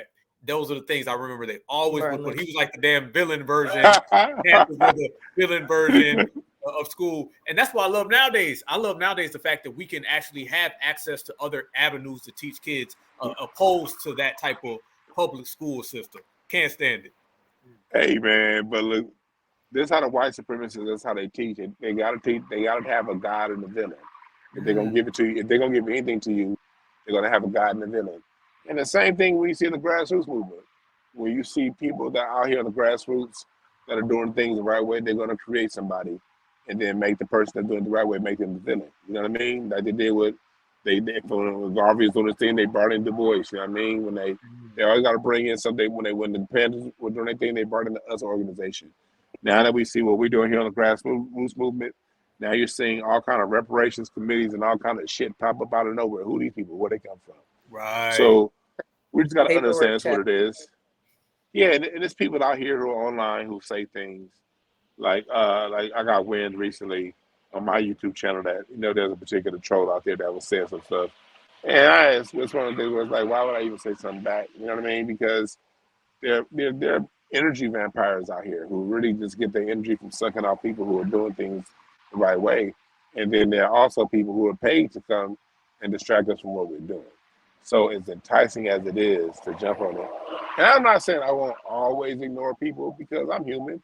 There'll be times where I just feel like I'll dig into my humanity and then be like, fuck you. You don't see me call that person's mama anything other than a child of God. That will happen. You know what I mean? I'm not saying I'm above this shit. I'm just saying this time around, I almost went there and I say, you know what? Ain't worth it. I'm good. Man, but I think we got to do that. And as long as we stick, and that's what we got to realize as a people, we just get it right 8 out of 10 times. Man, ain't none of us perfect. You know what I mean? Let's just focus on getting it right most of the time. You know what I mean? You have to get it 9 out of 10 times. And then when you get it wrong, be like, I fucked up. Back to it. You know what I mean? Don't sit back and hold the guilt. And because when you hold guilt, you loop. When you loop in shame. When we loop in shame, looping in shame causes more bad behavior. You know what I mean? That's why when I watch these surviving R. Kellys and stuff like that, and all these shows, people wonder why you going so hard. And this is on subject what we're talking about, but it's because I understand the consequences of demonizing someone and looping on the anger. And people who are abusers themselves, they'll have a certain guilt cycle. And that guilt cycle was going to breed anger. And the anger is going to breed another ass whooping. So you got to stay away. And that's how it is with all the lynchings that are going. We see the lynchings going on out there. And I always tell people respectfully, don't share those videos on my page. All I have to know is what happened. I'm not about to allow that trauma to loop me into another vicious cycle of fear and anger. You know what I mean? Because why should they control how I respond? You know what I mean? We can't always respond the way they want us to. All you gotta do is tell me what happened to a black person, and I know what to do. You know what I mean, spiritually, and I know how to get on cold with other black people. I don't have to sit there and watch all this dude get choked out for 15 minutes. At some point, how long are you niggas gonna be entertained by this shit? You know what I mean? At some point, I get it's enticing and gets interesting, but at some point, that stuff digs down into your system, into your soul. And that's what that festers inside of you. When that festers, that you know, because there's people in this movement, Black Alpha, that they're just in it because they're angry that they're not white and don't have the privileges of whiteness. They're not doing this because they love black people. And we got to understand these people are all around us, dog. You know what I mean? I felt your spirit when I met you. You know what I mean? You had a very pure soul.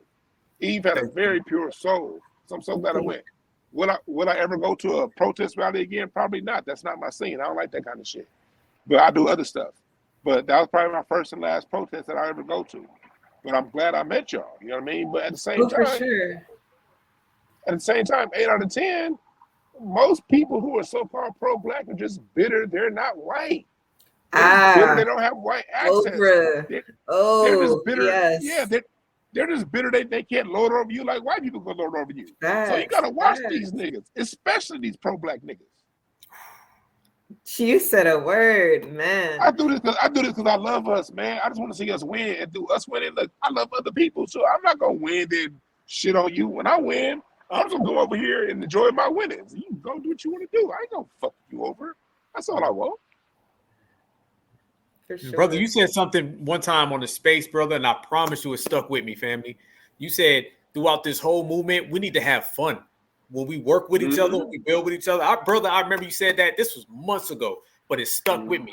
You said with all the things we deal with and building and empowerment, we need to have fun and enjoy each other's company and just let loose and actually enjoy the ride. Brother, that stuck with me. That's one of the realest things I ever heard, family. Yes, indeed. You ain't gonna get through this shit struggling and striving. People, I hate the fact that they want us to be impoverished. The struggle for Black empowerment means you can't make any money. What is that? No. We're not about to be out here depressed and singing Negro spirituals. I really enjoy sticking it to white supremacy. I mean, I'm sure my internet connections tonight have been because they just enjoy my waves and what's coming out of my mouth right now. They can't hold you back, no sister. They can't hold you. Nah. No, but like I'm with the one. I'm not a marching, protesting type of person. And I don't like that we get stuck on that hamster wheel. But I do like that we've decided as a group that we're going to start doing things in general. So people who, I think there's a whole population, a whole group of people inside of our group who need to march. Like they need to. That's bred inside of them. And if they're not marching, then they're feeling like they're not doing anything. And I don't necessarily think the symbolism of all of that does something. But if they feel like that's how they can contribute and it's going to stay out of our way of people who are actually doing things that make tangible changes. Nah, shit. Cooking. There you go. There we go. Yeah.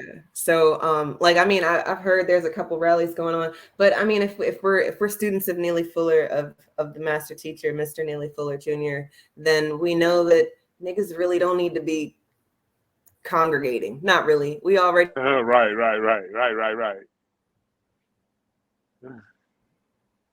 Oh, she went out. Can I finish that Neely Fuller statement? Go ahead, bro. Neely Fuller said, Black folks said, we need to come together. He said, we're already together on the bottom of a slave ship. We're going to come together right there. Yeah, we've been together. Like, now you can get on cold. Shit. That's what I say about, like, even though it hurts to see so many Black people not live in LA anymore. Even though it's hard to look at. I look at it like, the way oh shit. Well, even though it's hard to see, even when LA was all black, it was just a whole bunch of niggas that wasn't on code. Mm. So you know what I mean? So it's like, well, it's all black don't mean anything if we ain't on code with each other. That's all I'm saying. No, it's I always facts. say that all the time. Go ahead, sister. The children's teacher, he teaches. He's not necessarily black first. It's been very fun to kind of osmosis off of him and him learn from me. He was not saying foundational black anything. Everything. Mm. He's probably saying African American. Yeah, African American. Yep. Afro American. Niggas said that shit with pride too. I'm African American. Man. Nigga. What part, nigga? I'll be telling myself, you from the south side of the Sahara Desert, nigga.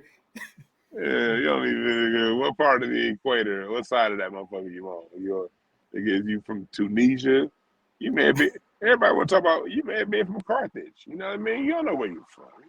You may have been from North America. But I'm Afro-American. Oh, you know, hey, it's funny too, because being young in the 80s, I didn't even know that Jesse Jackson just made that up. Like, I didn't even know that. Yeah. I didn't know that until I got older. I thought that'd been around for years. Yeah, and I would say that sometimes it never felt right. Black always felt right to me. Like, man, I don't mind, man. I know literally I'm not. Because you all get them niggas that be like, black is a color, brother. Yep. Yes, nigga, in the context of Crayola. But everything has a context. Live and live. Live is a context, both spelled the same way. The context in which you're using it makes difference. Don't play dumb with me. A lot of these niggas like playing dumb. You know what I mean? You know, words have different meanings depending on the words you're using them in. And like going back like the nigga word, N word. One thing I think we millennials understand, and you know, everyone at the end of the day, however you fall in that word, I tend to respect wherever people fall. I don't like to tell people how they should speak. You know what I mean? I respect everyone. But one thing I know I understand is, and this coming from a linguistic point of view, words have the power that we assign to them at the end of the day. So if something is harmful, if a word is harmful to you, it's because you've chosen to take that word as harm. Someone can throw it your way with a harmful intent. Doesn't mean you have to catch it and run with it. You can drop it and say, nigga, that's on you. I ain't picking that shit up. Because if I call you a grapefruit, how you gonna feel? You ain't gonna feel nothing because you ain't no grapefruit. So why you mad when I call you a nigga? Oh, because just accept the fact that you've taken the context that the white people said that word is, and then the older people above you said that is, and you've accepted that as your definition, and from that point of view, you don't want to hear the word. And from there, I'll respect it. I respect everybody, and I won't say it around you. But don't come to me and say, that word is bad. No, I don't deem it as bad. That's not what I accepted. You know, so I said that to say, we really got power. We have the power is naming things. Needy Footer talks about power, naming shit. Yes. And in speech, in my major in comm studies, for you niggas that be like DeJuan Brown, read cards and all kind of esoteric shit, I got a degree too. And in comm studies, we tell you, power of fiat. Words are fiat, like money is fiat. They have whatever power a group decides that word has. That's all a word is, and that's with any symbol. You have signs and symbols. Signs and symbols are two different things. A sign is like the sun. We know that's the sun. That motherfucker hot when it come up in July, especially down for you Florida niggas down there in Georgia, dog. You know that's the sun. Symbols get reassigned based on groups of people who assign power to those symbols. And then power is you getting other people to agree to your definition of a symbol, just like a word. So if you agree with their version of the word, that's you abdicating your power to them. That's fine. I'm someone who owns my power with my lyrics. And whatever comes out of my mind is whatever the fuck intent I gave it, because that's my godship. And everybody has that godship. If you choose not to use it, nigga, that's on you. Facts. Facts. Words are like guns. It's about the person using it. Okay. That'll Yep. make it do what it do. I'm all about that. Yeah. Absolutely. Power is naming things. Think, speak, do, and then repeat. People are not having thoughts, so they're not speaking about it, and then they're not following through with any action, or they're having somebody else's thought. Dr. Short was on, was he on Philip or was it with Dr. Winters? But they were talking about how every time we get started with doing something, here you got other niggas saying, well, you're not doing it this way, or you're not doing it that way. And then, well, people get discouraged because it's like, well, I'm doing something, like y'all ain't doing nothing, or somebody wasn't doing this before I started, but now you have a better way for me to do it. Well, shit, why don't you go ahead and do it? Okay. And I Okay. don't want us to be discouraged by Right, the right. naysayers. Like, No, Oh man, it was going good come too. on, man. That's some bullshit. Damn. Hey, that's just funny too, because I was agreeing with that right there. Man, I swear I say that all the time. I'm like, man, you go do it. All these what we Like, need to do. Nah. yeah. I hate look. I can't stand these I call them what we need to do ass niggas. No, Yes. what you need to do is bring your ideas to life. How about you do that? And because like I'm someone, this is what I realized. She brought up Dr. Short. Yeah. And I got to do another interview with Dr. Short. We just been missing each other so much. Like he been missing me. I've been missing him. We gonna get it together. But I love Dr. Short. Dr. Short, we had this conversation a couple years ago about Black folks and all this. What we need to do. It's like he had me on the phone with some people out here in California, and this person was a nice person. I forgot their name, and I'm not saying this to criticize that person at all. I just had an epiphany based on the questions this person was asking me. They're like, "Oh, you're in LA. Do you know this person? Do you know that person?" And they were trying to figure out if I knew, because the people that they were mentioning, they are people who are out here on the streets and have different organizations. I've heard like some of them names, but I didn't know any of them. And she was asking me those questions, I kind of blanked out. I can't even remember the second part of what she said because I blanked out. And I said, yo, I realized when it comes to a lot of these like civil rights and so-called community leaders and activists, I don't know none of these niggas. And I realized, I was like, yo, I've been so knee deep just in doing the work. I don't go to mixers. I don't go to events. I don't go to dinners and luncheons. So I don't know these people. I know kids. I know their parents. I know that there are hundreds of kids here in South Central LA. You could look at my Twitter anytime and see someone say, hey, coach, got to talk to you. I'm a real person out here in these streets.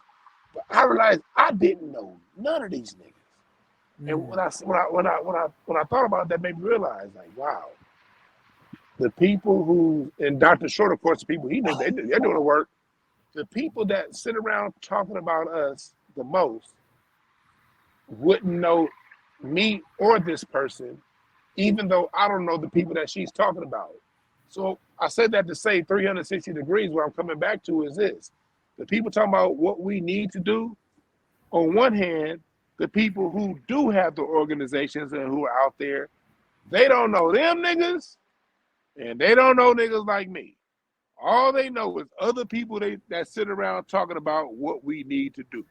Because the people that are out there doing it are too busy doing the work or trying to put you in touch with somebody doing the work. yes. Yeah, Dr. Short is good for the long and that. short of it. Dr. Short is real good for that. He's definitely doing work, and he's making connections and making sure that people can meet other people. I will appreciate events where we can connect like that, but if it's just to hang out, I'm cool on that. I mean, I do want to have a good time. I swear, I'm not a party kill, a buzz. I'm not a buzzkill, right? But we're always playing. Like, I don't think I've met a serious nigga. Not really. I mean, I think you fellas are serious. But you know, we always got jokes and it's always a good time. Every time my family gets together, it's for food. Every single time. I would just for once like to go do something productive and it not be revolving around eating. And I'm not saying that I don't like to eat. I do. I like food. I really do. It's one of my guilty pleasures, but we are so much more than that. But people get so comfortable. And then you get into a routine of, well, every time I meet up with these people, we're just going to go eat. And it's like, no, you need to change that mindset. Every time I get with these people, we're talking about business, we're talking about stock, we're talking about purchasing. But now, oh, you watching my pockets, or why you think I got this or whatever. And it's like, man, we can't win for trying. But this Hey, is we where we got to are. know that we got to know that that's not going to be family. You know, this is we're in a new era. This era we're in a find your own tribe era, Mhm. and those are going to be people that you meet that have similar mindsets, and it's going to be that's going to happen in small in cliques. You know what I mean? You're going to have cliques of people like our cousins, our aunts, our mothers, our brothers and sisters, and they may not necessarily be the ones on that. You know, and I'm with Eve on that. But those people are going to be in the people that we meet along the way, is what I'm trying Yep. to say. And and we gotta. That's what if people out there, a lot of people out there be torn. I'm like, man, I don't know. I was looking at me like, yeah, I crack jokes and everything like that, but I really am. When I'm not out there working, I'm home with my wife. My wife is my best friend. We wake up laughing. We go to bed laughing. You know what I mean? It's That's love or laugh. beautiful. Those are the two. Like, and with us going to high school together, we'll randomly be like, "Whatever happened to Mr. Such and Such?" And then start laughing. You know what I mean? That's. So I don't want to leave that.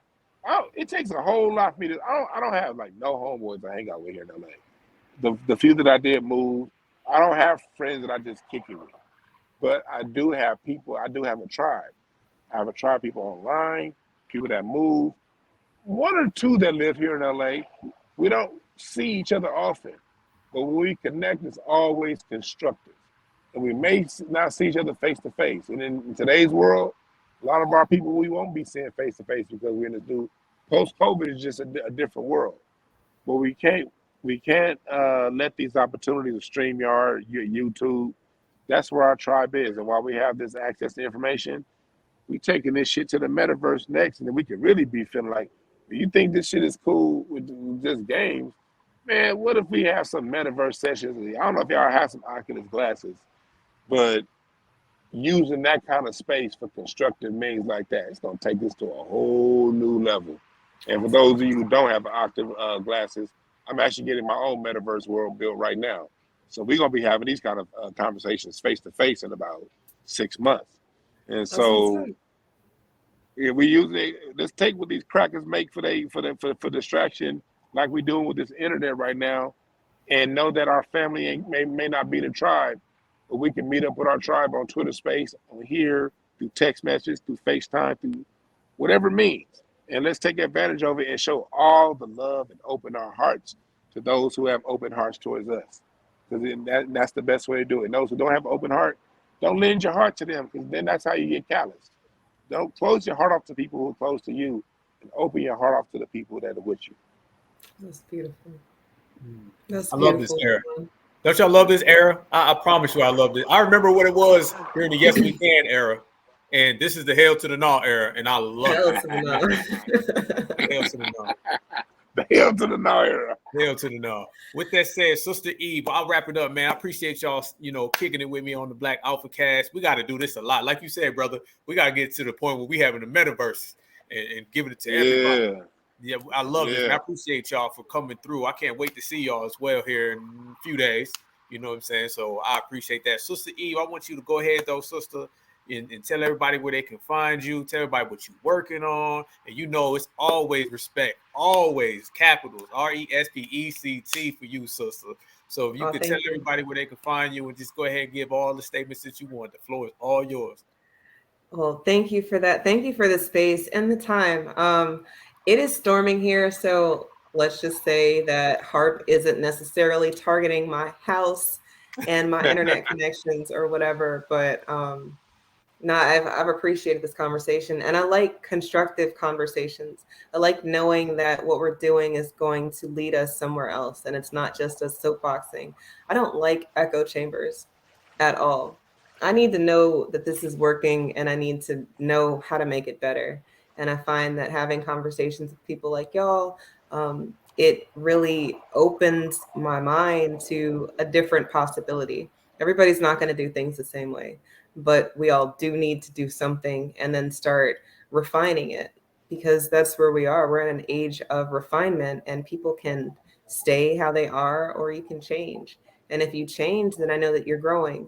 And if you're growing, then that means that you want to be here. It's a lot of people who've checked out already. And if you're one of those people, I'm sorry, because I've got so much life and so much to do, and we can't really wait for you. Like, hopefully you meet us there, but if you don't, then thank you for the time that you was here, and we're gonna think about you later, because that is our job as well. We can't just forget people, and we can't forget their influence, even if they didn't have an influence, because you need to know what it looks like when you don't do what you need to do. Everybody doesn't get the same consequences, and everybody doesn't get the same accolades. Amen. She all right? Yeah, it popped out, man. I was throw all her credentials out there for everybody. Go ahead, brother. Why you here, Dewan? Go ahead. Tell everybody where they can find you, brother. You've lived your whole 70. Oh, there she is. Go ahead, sister. It's all you. I'm just saying. All right, look, so y'all can find me on Twitter at Just Eve. We do the Pick Me podcast. That's also on Twitter. But our big thing right now is FBA Sunday School. You can find us on Patreon. We meet with the minis every Sunday at 1 o'clock. It's 2 hours where we're going over different things. Look, real quick, I had my first troll situation with a person who has a significantly higher following than me. And this turtle was saying, he was basically giving credit to Tariq for FBA Sunday School. People FBA and they just automatically put it on Tariq. But anyway, it's not Tariq's. I know what you're talking about. It's not Tariq's thing. This is shit. Them trolls coming out everywhere now. Woo. This is ours, and Foundational Black American is. We're gonna claim it. We're gonna own it, and you can't tell me that I can't claim my lineage or use it to our benefit. So, if you have if they're public school or whatever school that they're in, because a lot of private school kids, they're in the structure and balance that the parents want without all of the sex stuff, but then they're not getting anything that connects them to the information. I've flipped many a children who didn't know that numbers and writing come from us. They hated math, they hated language, until they learned that they created language and that they created numbers. Like, we are the reason that all of this stuff is here. And it's just like a light bulb. It flips. And I love that. I love everything about that. So I want to keep doing that. So if you want to support that, if you need that, hit me up. You can follow me and we will get there. So, we got cookies. Look, I made cookies. They're vegan. You should definitely get you some. Justvegan.etsy.com. You will like them, I promise. And I haven't had anybody who doesn't like them. So if you're the first person who doesn't like them, I would like to know what you didn't like about it, so that I can get better, because I'm all about refinement. That's dope. Yeah, I'm gonna be tapping in, Eve. I already told you. I'm gonna be catching That's what's up. That's what's up. Definitely do that.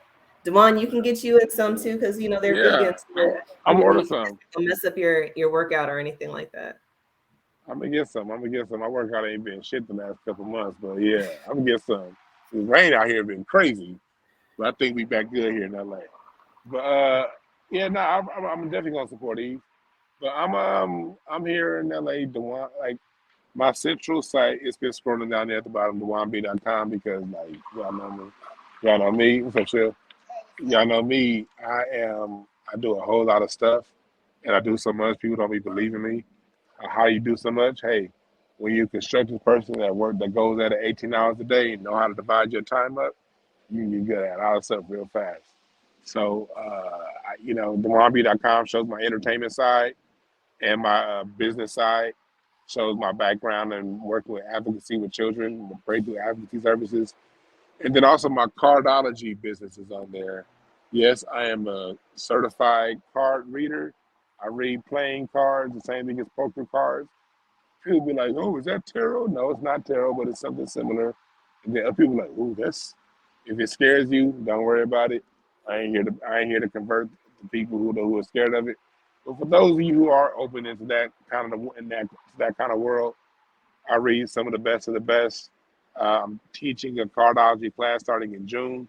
If you want to know how to read playing cards and read yourself and read people, I'm starting a 3-month course in June. That's going to be going on. And then also I have my reading breakthroughcards.com for all that good stuff. A lot of stuff that I read, like I honestly I did read this whole thing that shut down with the transportation in Florida. I kind of read that, and to the exact date, if you go back to my New Year's Eve reading the year uh, show that I did, so you can go back on my YouTube channel and go back to some of my last reads and find out how accurate I am. And I do that on purpose, just so y'all can see it ain't no bullshit. Also, I got the stand-up comedy show coming up in Dallas. I'm really good at that too. You'll see the pictures. You see the celebrities that come out to my show. You'll see who comes out. We had Rizza Islam at the last show. I didn't even know he was back there till I heard his laugh. I was over there. I said a joke, and I heard this big, hefty, hearty laugh. And I recognized that laugh from 5150. I was like, is that? I was about to say, that nigga sound like Rizza Islam. And then I looked back, I was like, oh shit, nigga, that is Rizza Islam. And he came out to the show. So, they come out for me. You know what I mean? I'm just as funny as I am in other shit that I do. So I'm doing the mixer in Dallas because we have the conference on that Saturday, and my show is not in direct conjunction with Tariq, like contrary to popular opinion. No, this isn't Tariq's show. This isn't what he's doing. This is something that I'm doing. My family's from Dallas, and when I check my YouTube stats, my second biggest following outside of LA is in Dallas. So, this is based off my YouTube stats, and then family, and then okay, the conference is going to be going down that weekend too. And flights to Dallas ain't that expensive on Memorial Day weekend because most people are going to Miami, not Dallas, for Memorial Day weekend. And so, like, shit, why not? And so I did it, and I told Tariq I was doing it, so it wasn't like no shady shit. I talked to him, I said, I think I'm doing a show. He was like, cool. You know what I mean? But it's not part of the conference. But what I am doing is, it is a mixer for those of you going to the conference. If you're going to be in Dallas, come on out. It's me, my boy Larry Goodwill, Kamira White from All Deaf Digital, Slink Johnson, the voice of Lamar on Grand Theft Auto, and he played Black Jesus. But more than all that, Mike Murphy, more than all these damn stats, these niggas is funny as fuck. And so y'all gonna want to come out to that show in Dallas. In Dallas, May 26th. DewanB.com is where the tickets are. Go to my YouTube channel at DewanB. Everything, Twitter, Instagram, everything is at DewanB. Everything I'm at, everywhere at DewanB. Twitter, all that shit. At YouTube, at DewanB. At DewanB, at DewanB. DWA and NB. Thank y'all. Oh, one more thing. Hey, y'all, I was going to do it as a pay-per-view, but I'm not. My pilot for my Black American Music Family Tree project, it's called, I just got the copyright. So now that I got the copyright, I got to finish one little last edit that I'm going to release it here on my YouTube channel.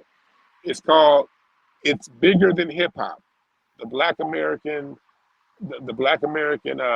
impact on American music and culture. And so in this documentary series, I'm be breaking down how our music impact is far bigger than hip hop. I got some dope ass on this. My pilot is just me. But on the series I'm about to crowdfund for, we about to get some of the top names in hip hop, some of the top names in jazz, some of the top music producers and audio engineers, and we're gonna tell our Black story the right way. So that project is gonna be dropping on my YouTube channel pretty soon. And then I'm gonna have a campaign funding, crowdfunding, because I want to get this shit done right. It's not gonna be one documentary. It's gonna be a season.